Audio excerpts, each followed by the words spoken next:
Also, I apologize ahead of time if there's any crazy dogs running around in the background because the puppy is like goes nuts in the morning. So How is the puppy doing?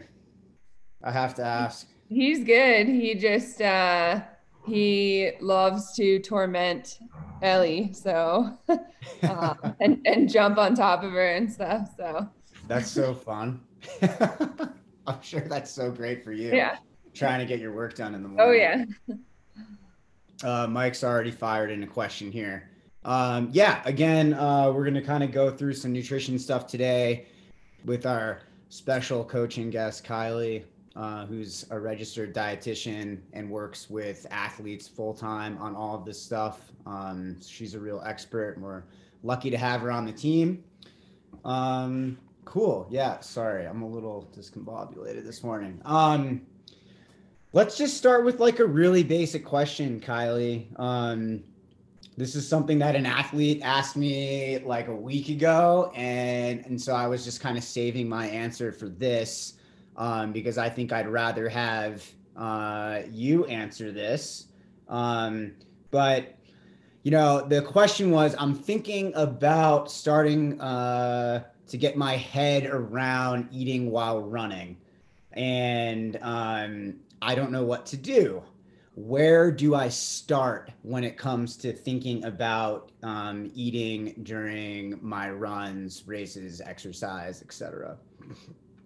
All right. So yeah, that's a definitely a common one. I can do an entire hour long session with people on how to figure out their inter-run fueling. But usually I kind of start out with people by saying that there's three things that you really kind of want to get dialed in when you're trying to figure out a fueling plan.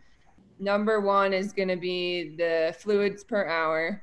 Two is going to be electrolytes per hour. And then three is going to be calories per hour.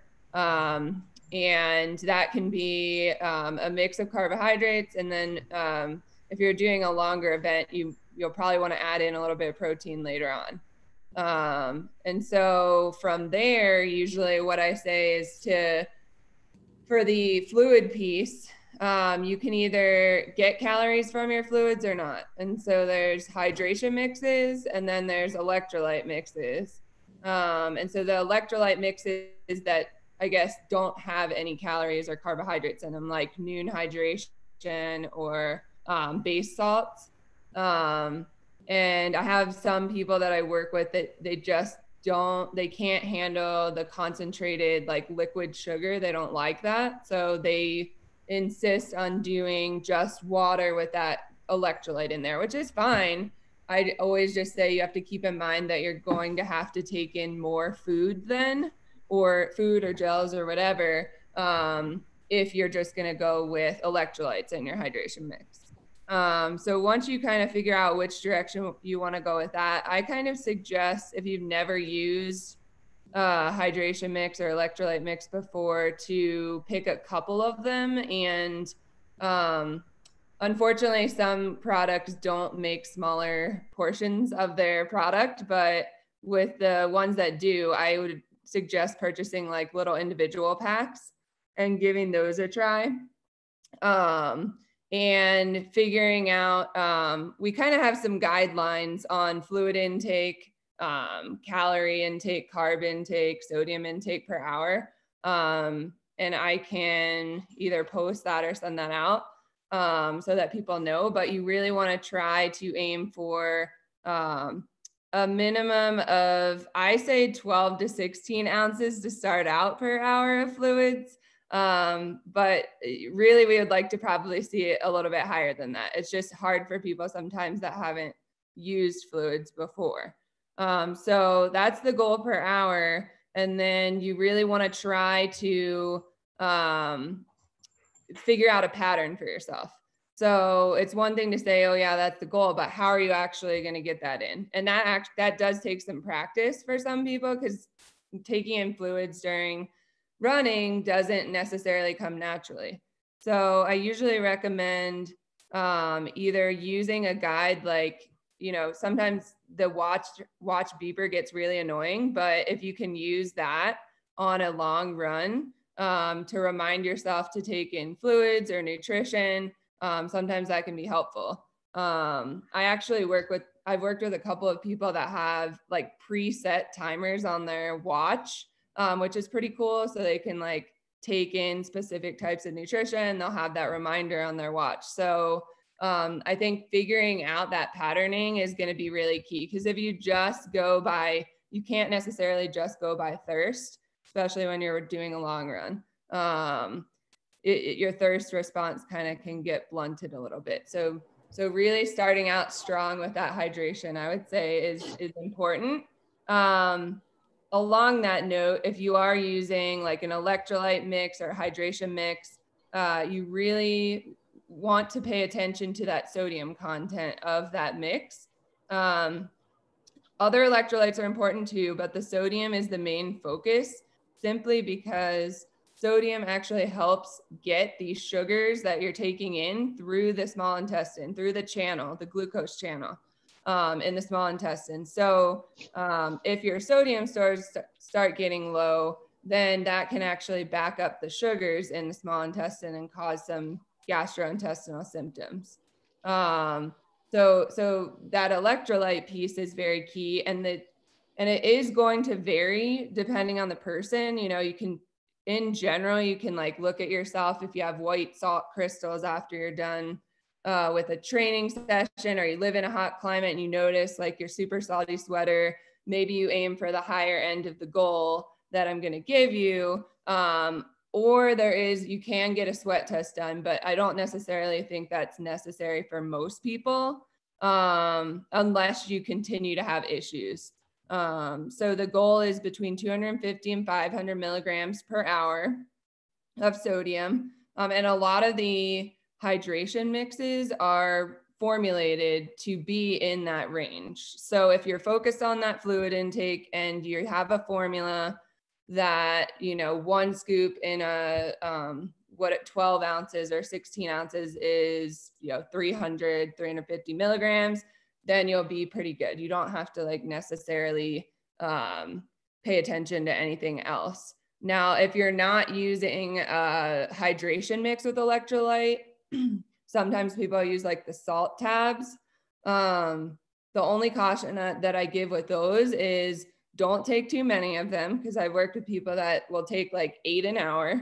And that is not something that you want to be doing, because too much electrolyte can mess you up too. And then with the pills, sometimes that can be hard on people's stomachs. So the capsule itself has to still be like broken down a bit. So think about that if you're considering using the salt pills. Definitely, I have a number of triathletes and ultra runners that use them, but I'd say like just be a little more cautious if you are using the tabs or the capsules for your electrolytes. And then the last piece that you want to dial in then is going to be your calories per hour. And that can come from, mostly should come from carbohydrate, but you also want to have some protein later on, depending on how long of an event you're doing.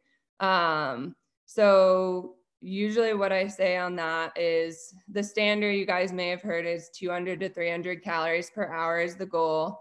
Some females can actually get away with a little bit less, like about 180 calories per hour. But I do try to encourage people to aim for that 200 as kind of that goal. And if a smaller female is struggling, then maybe we can go a little bit lower. So first thing is if you're using hydration mix that has calories and carbohydrates in it, then you're going to subtract that out per hour from the 200. And then from there, you're going to decide, okay, where am I getting my remaining calories from? So you have options of either gels, real food blends, or real food.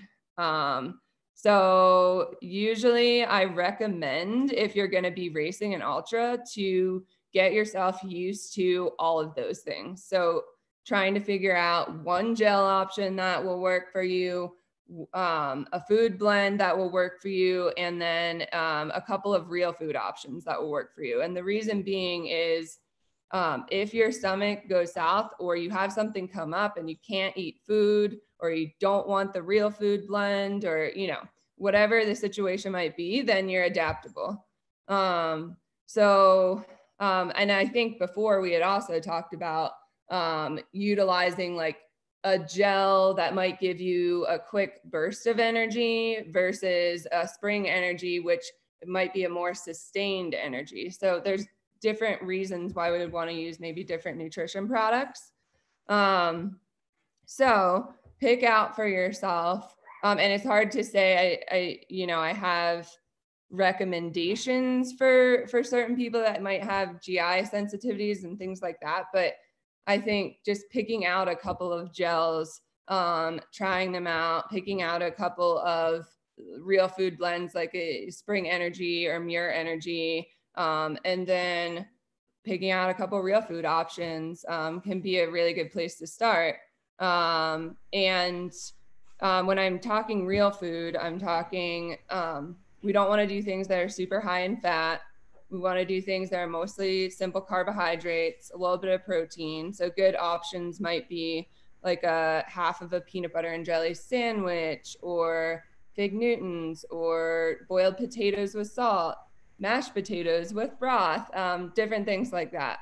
And the only issue I would say with real food is that you want to pay attention to that nutrient breakdown. So you don't want to be eating like 5 peanut butter and jelly sandwiches per hour. We still want to respect like whatever the nutrition content of that thing is that you're having. So you can either maybe do a little bit of, that's where like a program like MyFitnessPal or something might be helpful, because you could like look up what the nutrient content of that food is and see what that breakdown is if you want to get really like into it and make sure you're doing the right thing. Then in regards to practicing, it kind of goes similarly to the hydration. You want to have a pattern for yourself for food intake. So say you are getting 100 calories per hour from your hydration mix, then that remainder is going to be 100 calories per hour. So, you know, maybe that is 3 mini boiled potatoes or something with salt. So you have to figure out like, how am I going to get that in per hour, and practicing that in your long runs is going to be really important. So making sure that you are practicing that patterning. I recommend, if you're doing like the gel and you're testing out the gel, the real food blend, and the food, that you maybe you take a gel and a food option on one run. The next time, maybe you take a real food blend and another food option on another run. I do recommend practicing. Like I get a lot of questions from people. They want to do fueling sessions about 2 to 3 weeks before their race, which I don't recommend, especially if you're trying to figure out what works for you and get a good pattern. So, you know, the people that are most successful with dialing in their fueling plan that I work with literally will meet with me like 4 months before their race, because they'll be able to like take time, practice these things. You don't want to just like practice with a product one time and say, oh, that didn't work. You want to give it, usually, like I say, 3 to 4 runs per product. So that's kind of an overview. I tried to keep it a little organized when I was talking about it. Hopefully that kind of answers the question. Yeah, that was great, Kylee. Thanks. I think that really broke things down in a really nice way for the athletes. What in terms of practicing, what are some of our, like best times to practice with the, 200 to 300 calorie per hour protocol and our fluid and sodium intake? What are our like opportunities for practice looking like? Is that like long runs or workouts or both? Oh yeah. So I think it kind of, one sec. I'm moving into another room because the dogs are being loud. So I think you could actually do both. And I think we had talked about this before in another call, that doing something like a gel option during a workout might be a good idea, because it's going to be that higher glycemic sugar, which is going to give you like a quick burst of energy. So you might be able to like get your gut used to that gel during a higher intensity effort. Whereas in a long run, maybe you want to practice with like the spring energy or something that has a longer lasting energy. And your food options, I wouldn't recommend practicing, I guess, with the food options during a higher intensity effort. They're going to take more digestion, just going to not be utilized in the way you want them to be utilized, I guess. So you can practice with hydration mix during a higher intensity or a long run as well. Awesome. So do you think like the key really for getting used to implementing a nutrition plan into your, into your race strategy, do you think that really just kind of hinges on the amount of time that you have to practice these things, starting out 3 or 4 months before the main event, giving yourself 3 to 4 runs to test, each different product or food type that you want to use, and then allowing that to evolve over a number of months, not just to get used to those products and see what you respond, how you respond to each one, but also to help your gut train to help train your gut and to digest while you're actually doing doing your race, your workout, your discipline, because that digestion process isn't maybe going to be the thing that your body is prioritizing while you're exerting yourself, right? So it takes some practice to be able to do that. Yeah, definitely. And I think that certain people might be able to get away with doing haphazardly, like putting together a fueling plan for themselves. But I always say, like, you might have gotten away with it once, but you're not going to have that confidence, I guess, if you aren't practicing your fueling. I feel like you spend a lot of time training to have that confidence going into the race, knowing that you are ready to go on that race day. And if you don't have your nutrition dialed in and you don't have that confidence, your whole race could be ruined by nutrition. So unfortunately, that happens to a lot of people. And then they learn the hard way. So trying to prevent that in everyone else that's on this call or in Microcosm would be awesome.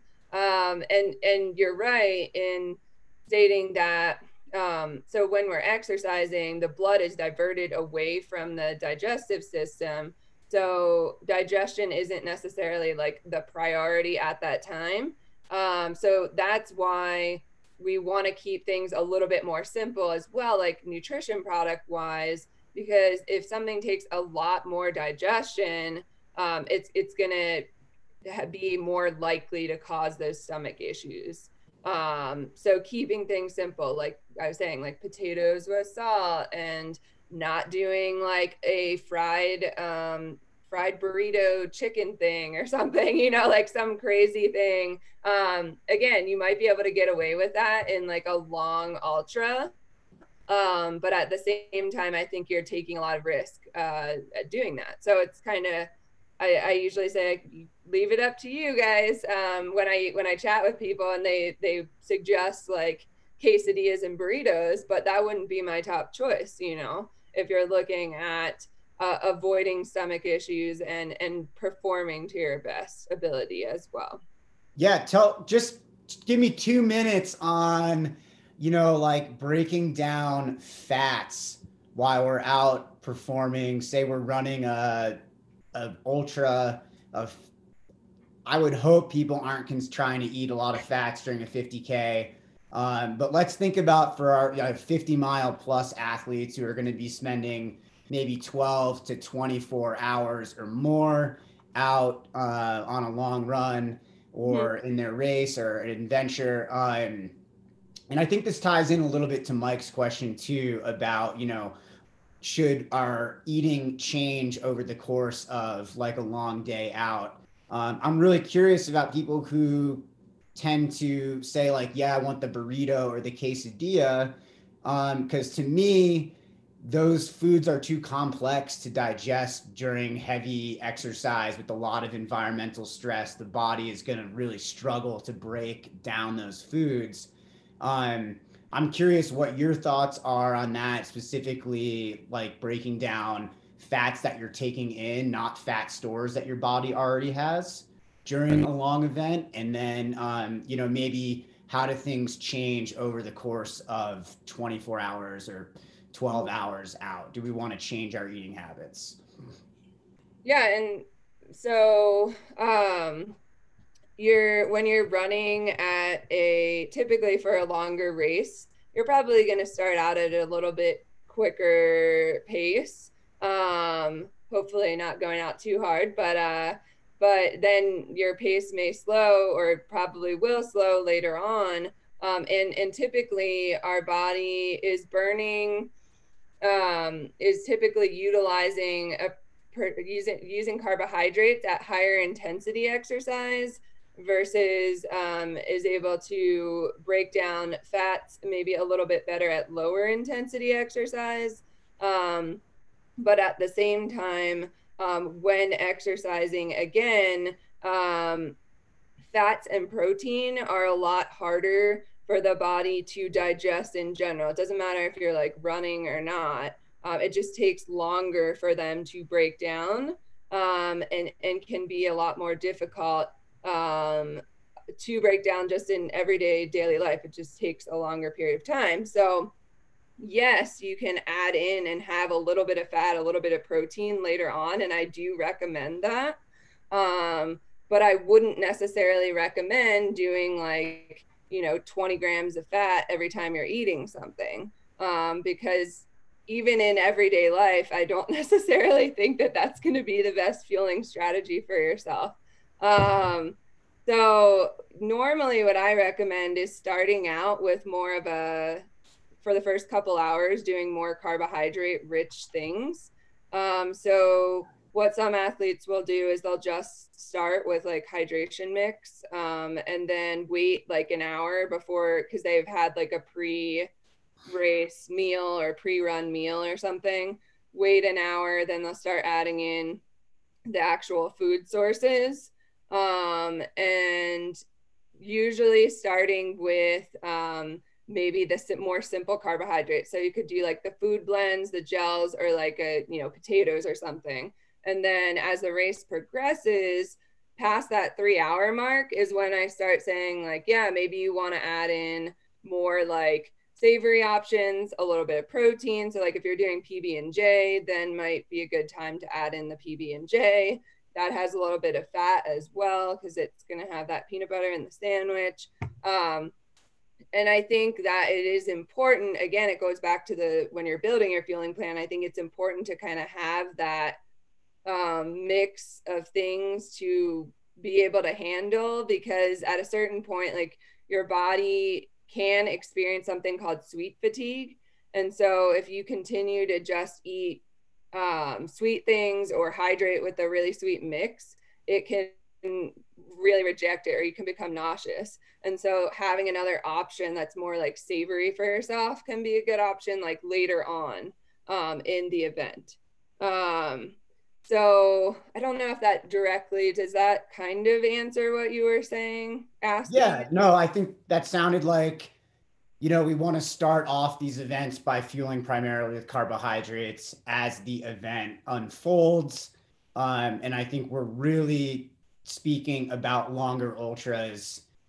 I would say 100K and 100 mile, maybe for some athletes who are going to spend a long time out at a 50 miler, this could be helpful. But we kind of want to start to add in a little bit of protein and a small amount of fats as things have unfolded. And I'm kind of thinking like, that 6 hour mark or later.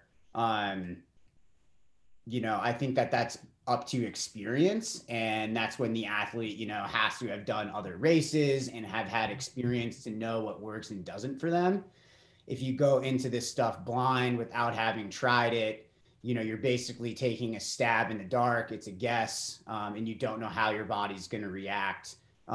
There's a couple good follow-up kind of related questions, and I have kind of what I would answer to these, but I'm curious, Kylee, for people who, 8 to 10 hours plus into an event, their stomach starts to go south and they're having trouble eating and getting food down. You know, why is that, and how do we mimic that in training? Your Yeah, answer before mine. well, I think it can potentially be very difficult to mimic in training, but usually that is a result of not keeping up with the amount of the things that I was talking about at the beginning. So fluids per hour, electrolytes per hour, and calories per hour. And if you get yourself in a hole in one of those things, that is typically what is going to cause stomach issues. And once you get to that point, it is very hard to, I mean, this might not be the answer that people want to hear, but it is very hard to get yourself out of that unless you slow down. And when you slow down, then the blood is returning to the GI system a bit more. And then you're able to kind of maybe come back from what you're experiencing. There's not necessarily like a magical food product or something that's going to help, unfortunately. Sometimes people swear by like ginger caps or things like that, but oftentimes you're too far into a hole that you need to honestly just slow down or stop in order for it to kind of return. Yeah, Is I that think kind of I think that's such a good answer, Kylee. And for athletes out there who are like really wondering, what's going on there, um, obviously, I think it's really important, right? We can't, our focus needs to be on that fueling strategy, setting the alarm on our watch, making sure that we're keeping in mind, the heat and other environmental factors out there. So that way, if we are sweating more, we respond with a little bit more sodium and or fluids, and staying on track with our eating. I think the other piece to that, and you can correct me if I'm wrong, but I think it's the exertion as well at those stages of a race, where the body, and you mentioned this, it's not prioritizing digestion. Blood flow is going to the muscles, to the heart. We're trying to, facilitate the exercise that we're doing, which is kind of an exceptional amount of work. You're out for 8 or 10 hours. The body is tired. It's dealing with environmental factors. It's trying to keep your body cool. So blood is going to the, also to your skin and things like that. So digestion is really tough. I think, at least for myself, one way that I try to train this area is by eating frequently during my workouts, during like small breaks in high intensity. So, for example, if one of my workouts has 12 by 1 minute strides and then a tempo after, I'll fuel before the strides and then after, and after the strides. So that way I'm trying to digest while doing the tempo. That may work or may not. Maybe it just helps to build my confidence in the digestive process. But at the end of the day, the fitter we get, the easier some of this stuff becomes too, right? And the more that we practice these things, the less we succumb to the environmental factors out there that restrict blood flow to the digestive system. Yeah, Kylee, I see you nodding your head, so I'm gonna yeah. agree No, with me. I agree with what you're saying. I think it does I think it's a hard concept sometimes for people to either want to accept or grasp. So I think it really you're going to set yourself up for the best chance of success if you're practicing this during your training. Yeah. That's what it comes down to. And then, like I had mentioned earlier, having different options for yourself can also save you potentially. So, maybe you can't eat anything, but you can sip on something like hydration mix. So, people that choose electrolytes only, that can potentially be, in my mind, a little bit of a disadvantage if you are not able to take in calories via food. So I usually say, you know, that's like a little bit of a safety net. You can trickle in a little bit of calories, at least if you have a hydration mix that has calories in it and your stomach goes south. You know, you might not be able to get anything in, but liquid calories are going to be the easiest for your body to accept typically. Awesome. I think that's a really good tip. Um, let's see here. We do have a couple follow-ups. A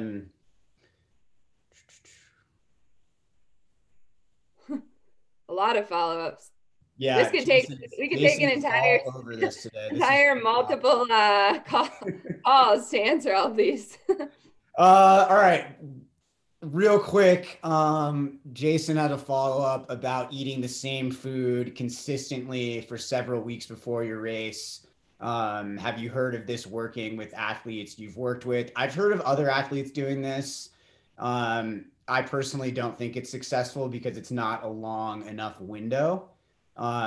Giving yourself only a few weeks to train your gut to say accepting like goo energy gel, goo gels as opposed to spring. And I think maybe Kylie would agree. You need to probably give yourself more time.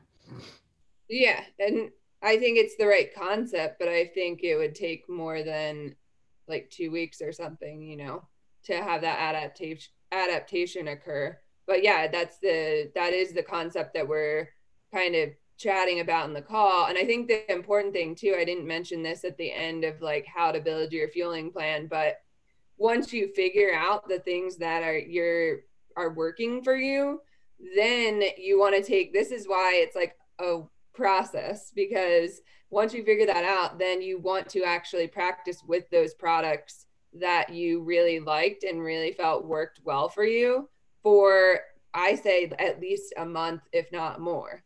So then you have like the products that you've chosen and you're repeatedly using those. So maybe that kind of goes along with what Jason was asking, because I didn't really say that before, that once you choose those products, then yes, you want to use those exact products for at least a month, I would say. Yeah, definitely. And in every single one of your long runs, when you're building up to 100K or 50K, and I think we're in marathon, depending on, marathon for people too, you want to practice those exact fueling methods in every single one of those runs. That is part of going out and doing an intentional long run, is bringing your calories with you and getting 200 to 300 calories in per hour. This is a thing that I've seen a lot of like experienced athletes really fail to do. And that's because there's sometimes a confidence when you get fitter, you don't feel you need to fuel as much to go and do 15 or 20 miles. But when it comes to race day and you want to fuel that effort, you've done yourself a disservice, because when you end up going at a higher intensity and to perform in the race, having not fueled before, your body doesn't really know what to do. And so you can have some digestion issues. Oh, okay. Well, he's talking about eating those. I don't have a lot more time to spend on this topic, Jason. But he's asking if we should eat those products just day to day in our regular routine to help get used to them. I have not heard of that. I need to listen to Sean Bearden's podcast, but I haven't heard of people doing that. So that's kind of a new idea for me, and maybe I need to explore it a little bit more. But potentially could make sense, though at the same time, you're not actually exercising when using those products then. So I'd say that's a little bit of a difference. And then still, I don't know if that gut adaptation would occur that quickly. And honestly, this is probably an area that is still, there's a lot of research being done in this area, I'm sure. Nutrition is ever evolving, so I think that it's probably a concept that might be being explored a little bit more. Yeah, awesome. Okay. So something that everybody is talking about, I wake up in the morning and I don't feel hungry, but I'm a morning runner. Should I eat or not? What should I do? Um, I think that this one is difficult to answer sometimes, but I do feel like it really a couple of things depends on how long you're running for sure. It depends on um, your injury risk too. I feel like I usually put it out there that if you eat something beforehand, typically your injury risk is going to be lower simply because when you run in the morning and you've done a fast, your cortisol levels are high. And then when you exercise, that raises cortisol. But if you actually eat something, that can potentially not raise cortisol as much. So cortisol is catabolic, which breaks down muscle mass. And so what I usually say is then if you're breaking down muscle mass, then your injury risk is increased. Now, if you're doing a 30-minute run though, and you're not hungry in the morning, I don't think that effect is going to be that great. Your injury risk isn't going to go up that much. But if you're doing anything over an hour, I typically say like, yes, you need to try and get something in. That is going to increase that injury risk. And so, what I usually suggest doing is it's similar to the fueling thing. Like you need to practice it. You need to like start out small. So if you've never been able to eat, you say you've never been able to eat something, maybe you haven't tried everything that you need to be maybe trying. So liquid calories work probably the best for people with stomach issues or people in a rush, and they're digested the easiest for the body. So you could practice with your hydration mix and have a little bit of that, or you could have a small smoothie that's 6 to 8 ounces.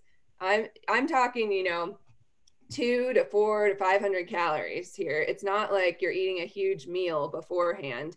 Now, if you're doing a super long adventure, that's a different story. I usually am pretty adamant that you need to be doing close to 500 to 700 calories before something that's, a 4, 5, 6 hour run. Long ultra races, you should be doing something like more significant. But these shorter runs, again, you can start with the liquid calories if you're super sensitive, or it can be something as simple as you start out with half a banana and then you get your body used to half a banana and then you try to work your way to a whole banana. Ideally, if you're doing something shorter, yeah, you can get away with like 200 calories. Like an hour run, yeah, 200 calories is okay. You can do a granola bar or something like that. Much longer than that, longer runs, 90 minutes, 2 hours, all of that. I usually say, again, try to be a little bit higher than 200 calories. But if you're not used to eating, then it's going to take some practice. And then timing wise, that's where the oftentimes issues come in because people are running super early in the morning and they're like, well, I'm not getting up at 3 a.m. to go eat something. So I think in that case, again, keeping in mind that your body can digest liquid calories pretty quickly. So doing something 30 to 60 minutes before that is a liquid or a like the Spring Energy or something. You can do those. They're like real food blend. So they're quick, convenient. They're going to give you something to go off of and be easily digested. I think when you get into the longer runs, again, we want to be practicing what we're going to be doing on race day. So if we're aiming to do, 5 to 700 calories, then it needs to be a priority to get that in 2 to 3 hours before you start that run. So at that point, I usually say like, it's up to you, but I think that you need to be making it a priority to get up earlier than on a long run day to be able to get in the correct fuel. Because again, whatever you're doing on race day, if you're not practicing that, then your gut is not going to necessarily be used to that. And so I think that it's really important to be dialing that specific day in to be ready for race day. Awesome. This is such a long, it can be a very complex conversation. I've had entire nutrition hour-long sessions with people on like gut issues and like how pre-run fueling affects their gut issues and all that. So it can be pretty complex. But you do need to figure out, I think, what works for you. And then again, under an hour, I don't stress quite as much on that. But if you are injury prone, then it might be a consideration to, yes, like maybe just try and get in a little bit something before you go and run, even if it is a shorter run. Great. Yeah, I think we kind of touched on two of the questions on that one. And it's important for people to know, like getting up and eating and having time to digest that as well. That's something that I think I often don't think about, but having that 2 to 3 hour window for digestion before an adventure or a long run, very, very important. That way you can get in more calories ahead of time. Let's kind of segue into and we'll try to keep it brief because we're going to be pushing up on the end of our time. But are there optimal times to kind of eat for recovery? This ties in a little bit to Tom's question earlier. Like, should I have protein before bed, carbs? How soon after a run should I get that fuel in? That kind of is a complex answer as well, but I will try to keep it brief. I think it kind of depends on what your goals are, what your training is like as well. So we know that, the minute that we stop exercising, that our muscles are most primed to take up those sugars and protein to repair the body. And then it kind of goes on this curve, down on a sloped curve to about the 4 hours after you finish your run or your exercise. And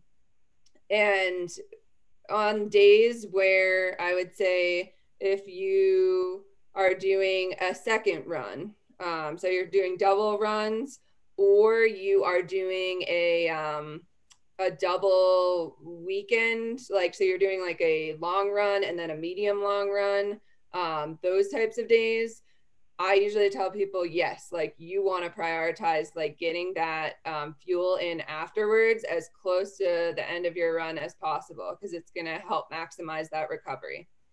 If you are doing a 30 to 40 minute easy run for the day, then you have a little bit more time. You're not really tapping out your glycogen stores that much. I still would recommend like getting something in within the couple hours after, but you have a little bit more time. You don't have to stress quite as much. And then I guess on a higher intensity day too, you're tapping your glycogen stores more. So yes, like on that day too, you'd want to like try and get something in as quick as possible. The other time that it might play a bigger role too would be if you're trying to build more muscle mass or change body composition, then yes, like that, you would want to get it in as close to the end of your run as possible, no matter what day that is. So that is, I'm not necessarily focusing on that with this group, but with some people that are working on that, that is something that should be mentioned, I guess. So I think, again, it really depends on what your goals are, what your training's like, all those sorts of things. And you really want to, if you are getting something in, you want to aim for the standard rec is 45 to 60 grams of carbs and 15 to 20 grams of protein. So one of the bigger mistakes I see that athletes are making is they will have their protein powder in the car. They'll make a protein shake with water. And then they're missing out on the carbohydrates. And so you need to have both of those to replenish the glycogen stores and repair the muscle. And they actually kind of enhance and work together to do that. So without one of those things, then you're not going to actually recover as well as you would with, you know, a protein and carb post workout, like smoothie or snack or whatever that is. I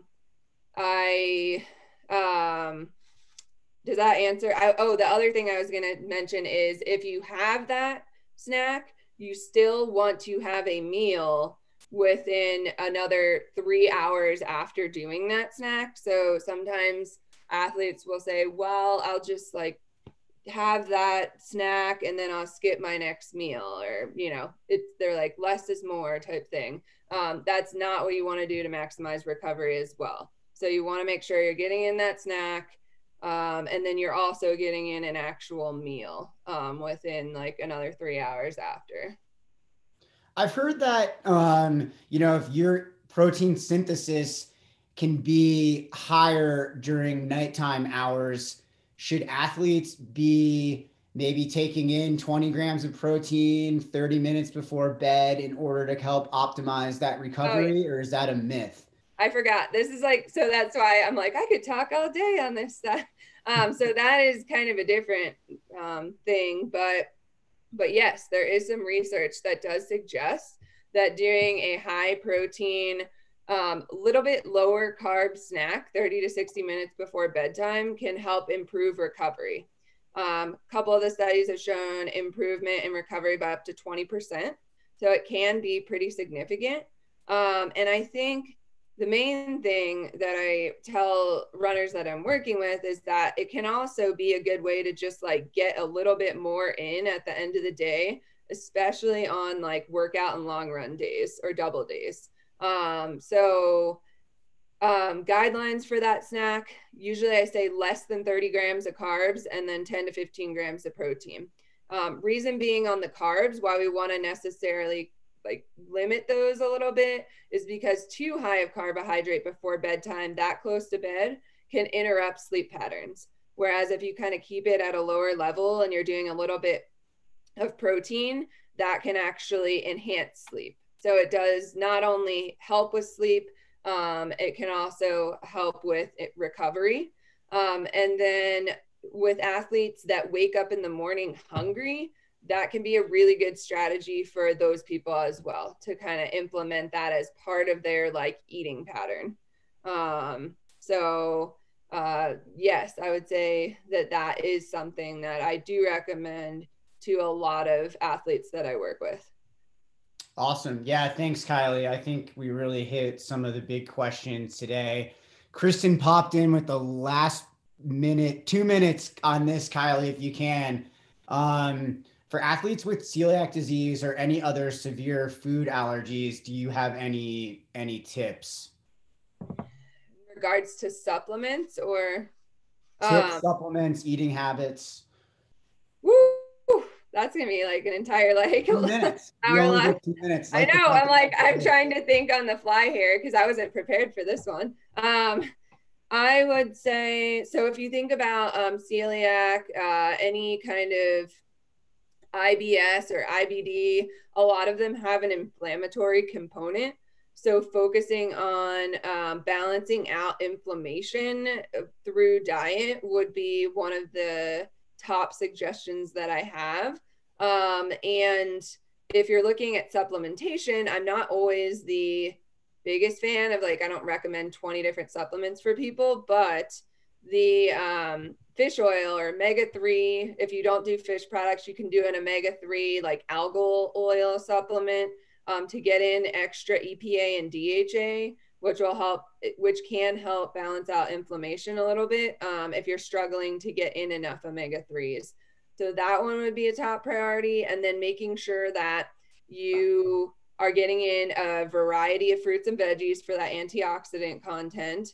And then celiac in particular, if we're looking at supplementation, L-glutamine can also be a potential helpful supplement to help with rebuilding and maintaining that intestinal integrity. Because oftentimes the intestine is compromised a little bit with celiac or any kind of inflammatory bowel condition. So does that help? Like, I mean, I could talk all probably an entire day on that, but That's great. I Yeah. just wanted to name off a few things. Yeah, that's awesome. I think we really hit some of the main points that I wanted to get across to the athletes on the team and anybody else listening. Um, wow, I'll attempt to summarize this. So we, when it comes to creating your, your fueling plan or your method for races and adventures, you want to think about things in terms of 200 to 300 calories per hour generally. Maybe a little less for female athletes, Kylee mentioned, for specific cases. And this is all stuff that you should be practicing 3 to 4 months out before your big race. Remember, we want to think about creating space for our growth in terms of developing as runners, well as developing our guts take that same space too. So, we use that time to develop the foods that are working for us and kind of take out the things that are not. We have to remember, start with 250 to 500 milligrams of sodium, depending on how heavy a sweater you are, what kind of salt sodium content you have in your sweat. And then liquid calories can be a good option for people with some history of GI distress. One topic that I think is really important that Kylee kind of touched on at the end. If you are an injury prone runner or have a significant injury history, let's try not to run fasted. Anything that you eat is going to lower your risk of soft tissue and also bone density issues. We really want to make sure that even if you are not hungry, you get a little bit in. Liquid calories can help because they're easily digestible, but perhaps like the whole foods might be where we're going in the long run with improving that stuff. And I would also, say we had a good section on when we should eat. If you've got another workout coming up, you want to eat, on the closer side to having just finished your run. So if you went for a run, 60 minutes, you get a little bit of protein, carbohydrates in, and then you're going to be ready for your next workout. If you aren't training again, you might have a longer window up to 4 hours, which is good. I would say always don't push those things out. Try to eat sooner. It will help with recovery. We don't want to get into the habit of not prioritizing eating, right? So if we always leave it to 4 hours after a run, we might not be prioritizing things in the way that we should. Yeah, and it will help. Eating in the morning helps with lowering our cortisol levels a little bit to avoid extra muscle breakdown. That was a really good point that I hadn't thought about. So thanks for that, Kylee. And whew, that was a lot. I think I just covered it all, but maybe I forgot something. Anyways, this is going to be available on YouTube if you guys want to re-listen. We've also got a blog post already on developing your hydration strategy. So I would recommend, if you've got any additional questions, to read over that. It's pretty comprehensive and includes basically everything that Kylee touched on here because she helped us with that. She also wrote a really good article that was on Trail Runner a couple months back on how much protein you need per day, depending on your training needs.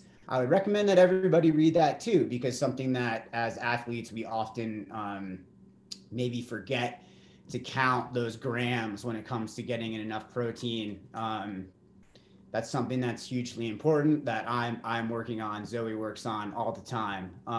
Hey, TJ, would you mind dropping that link to Kylee's article, maybe in the Microcosm Facebook page? Yeah, I will. I'll put those links in when I post this.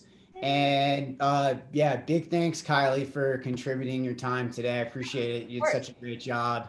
And we're off on Monday. So we will be back with another Zoom call next Friday. Bye. See you guys. Have a good weekend.